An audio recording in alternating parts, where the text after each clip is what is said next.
Yaakov. Today is also Yeshua to Yaakov Miller for sponsoring the Kotel this morning in honor of the Shuir, and also the Refua to our dear Chava's son is in the hospital now, and we should have a Refua Shalema. It's Tinuk ben Aliza Yehudis, that's Shmili's son who's still in the hospital and could use a Refua Shalema. In the time of David HaMelech, we learned this in Navi. In the time of David HaMelech, there was a plague. There was a magefa. Today we all know what a magefa is, but we always, when we were kids, we were always like, what's a magefa? A magefa is when people are dying, and we all know now what that means. But in the time of COVID, we also brought the same idea up, and it happens to be that the Pele Yoetz himself died in a magefa. He died at the age of 42 years old. It was said over that he heard in Baruch HaKodesh that there was going to be a big magefa in the town, and he said Hashem should take me instead of the whole town of Celestia, and he saved the town, and he was nifter at 42. I was just talking to Heshi about it. It's a fascinating thing. He wrote 10 svarim in a short span of time, the small amount of time that he was alive. So what did they do by David HaMelech when there was magefa? David HaMelech, there was 100 people dying every day. And David HaMelech said, we're going to start something, we're going to say 100 Brochos every single day. So now we're learning the erech of Brachos. It's very important that we should have in mind when we say Brachos, and if everybody could have in mind for Tinuk ben Aliza Yehudis, or Refua Shalema, when we say our Brachos, at least today, it would be a big schus for the baby. But tonight, now we're starting in Brochos. We're doing 205 in the Art Scroll, Mem Hey in the Hebrew edition. We're continuing. Now, during the Pele Yoetz's time, he lived 200 years ago in Celestia. There was no schools for girls. We started a girls' school about 100 years ago. Shuir started one in Krakow. We ate in the Beis Yaakov, the first Beis Yaakov. So he's saying it's a much more common thing that you find that girls don't say are not as careful in Brachos because they didn't have schools then. He brings a cute line from Yocheved and Miriam by which said the Pari. It's a mitzvah for a father to teach his daughters how to say brachos. And a Baal has to tell his wife that she should say brachos.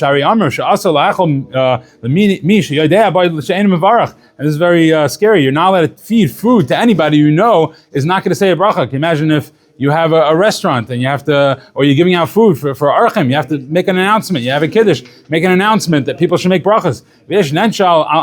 A person thinks, okay, it's not me, so I'm not going to get punished. No, you're punished on all the people in your house that don't say brachas.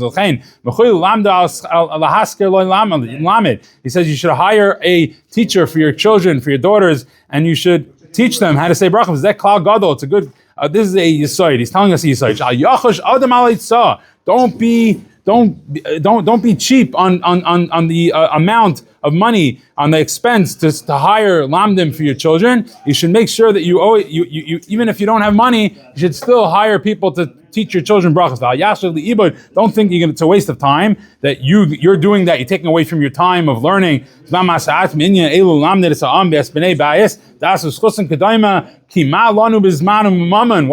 else is our money and our time for? If not, that we should do nachas ruach to Hashem. And there's times and your bittul Torah, that is being mekayim. And the Art Scroll brings down over there from Moshe Feinstein famously said, you have to give 10% of your time to chesed, to other people. And I was thinking, Rabbi Chaim Kanievsky, he was learning the whole day. A few hours a day, he used to see people, and he used to say bracha v'atzlacha, right? So he said bracha v'atzlacha. He gave a bracha, right? That was his famous line. Al derech l'ksiv. It says in Tehillim, Eis lasis Hashem yefiru sarisecha asher Hashem archasav lasis davar bi'itay al maskantay. Person who analyzes it, he's fortunate if he analyzes this and he does it to its fullest. A person should, with every part of him, you should try to seek bisvarim and svarim he should listen to speeches to find out what the nusach of brachos that he should become a baki until it becomes very easy that he could say brachas easily. We use shuguris befiv, and it should become familiar on his mouth. That a person should be now he's saying this is interesting. He's like, you come up for a chuppah, don't fumble on the bracha. You should know Sheva brachas well. You practice knowing the Sheva brachas. And you should say the hiratzin when you say in benching, when you're saying a bracha for the balabayis, practice that when you go to somebody's house and you're saying a hiratzin on a thing, you should know it. Also, you should know about the bracha of Levana. They didn't have svarim so much. They didn't have Sidurim and svarim as common as today.